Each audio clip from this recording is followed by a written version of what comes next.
Hi guys, for today's video is ito nga pala yung ganap kaninang hapon sa school namin. Since wala ng klase kaya busy na sila maglaro ng kahit anong sports. Habang kami naman dito ay tamang tingin at isip lang kung ano namang i-content kinabukasan.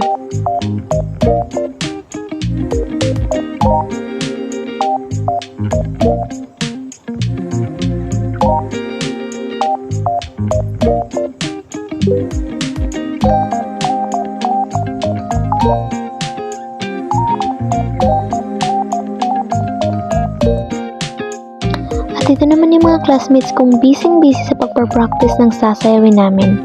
At sa mga oras na yan, binuksan na nga yung mahiwagang gate, kaya lumabas na yung mga estudyante. Ayan, uwian time na.